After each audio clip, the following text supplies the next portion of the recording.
Já faz a nossa conexão diretamente com Brasília para falar agora sobre os detalhes dessa investigação da Polícia Civil do Distrito Federal, que hoje foi cumprir mandados de busca e apreensão em 2 endereços ligados ao filho 04 de Jair Bolsonaro, Jair Renan Filho. Quem fala com a gente é o Márcio Rocha. Márcio, as informações que temos é que o ex-presidente Bolsonaro fala em mais uma investigação por perseguição política, mas na verdade essa é uma investigação que tem muitos detalhes já, porque ela não nasceu de uma hora para outra. O aliado, enfim, o comparsa, o que for de Jair Renan, já era investigado há bastante tempo e por crimes muito sérios, não é isso, Márcio? Boa tarde. Oi, Adriano. Oi, Débora. Boa tarde para vocês, boa tarde a todo mundo que nos acompanha. Exatamente,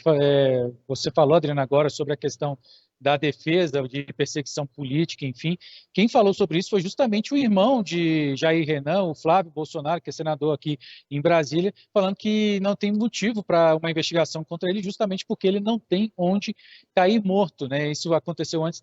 do depoimento do ex-ajudante de ordens aqui na CPMI dos atos criminosos, aqui no Senado. E aí foi a primeira frase, vamos dizer assim, a primeira manifestação da família em relação a esse caso que envolvendo o filho número 04, né, o Jair Renan, que é o quarto filho do ex-presidente Jair Bolsonaro. A gente lembra também que essa é uma investigação que não trata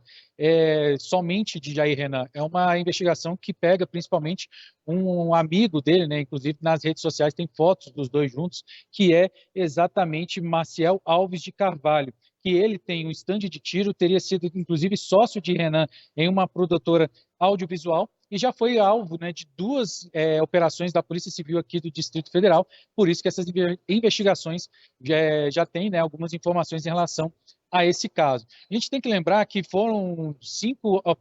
mandados de busca e apreensão e 2 de prisão preventiva, e 2 desses mandados de prisão, mandados de busca e apreensão foram feitos em endereço de Jair Renan. E aí agora a gente tem que esperar justamente a perícia do material que foi apreendido, porque segundo a Polícia Civil foi apreendido, né, celulares, HDs e anotações que foram apreendidos nessa operação que foi batizada de Nexo, para só então a gente ter novamente mais informações sobre os próximos passos dessa investigação que pega, né, que mira suspeitos, né, um grupo suspeito de lavagem de dinheiro, estelionato, falsificação de documentos e também sonegação fiscal. A gente falou sobre os endereços de Jair Renan,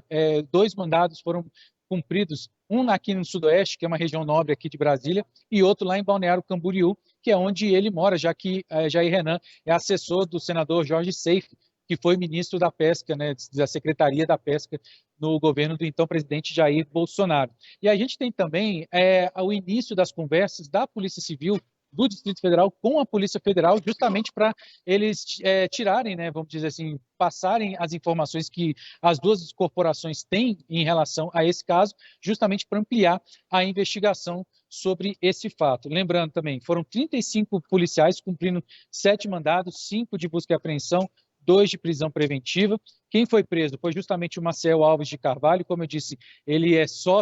teria sido sócio de Jair Renan numa produtora audiovisual. E aí a gente teve também a fala do advogado dele aqui em Brasília, na carceragem da Polícia Civil, que fica aqui cerca de, 5 quilômetros do centro de Brasília, perto do Parque da Cidade, porque ele chegou, né, que foi exatamente o Samuel Magalhães, diz que não tinha nenhuma informação ainda, que não tinha tido acesso aos autos e que isso ia falar primeiro com o Maciel para depois fazer alguma declaração em relação a essa investigação. Lembrando também que, segundo a Polícia Civil,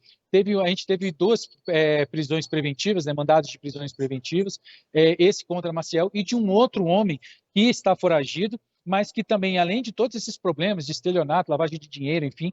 tem também, ele é responsável, né, por um homicídio ocorrido aqui em Planaltina, que é uma região administrativa do Distrito Federal, fica aí cerca de 30 quilômetros do centro de Brasília também. A investigação, para a gente encerrar, a investigação também apontou a existência de uma associação criminosa que buscava obter vantagens econômicas através de laranjas para ocultar o verdadeiro dono de empresas de fachada. Inclusive, segundo o que foi divulgado pela Polícia Civil aqui do Distrito Federal, uma pessoa, né, um laranja, foi inventado, né, deu um nome para esse laranja justamente para que esse esquema pudesse funcionar aqui no Distrito Federal. A gente sabe, né, a gente está aqui acompanhando para saber quais são os próximos passos da investigação, mas a gente precisa ter a primeira conclusão da perícia da Polícia Civil, o que deve acontecer aqui agora, aqui nos próximos dias em Brasília. Adriano. Tá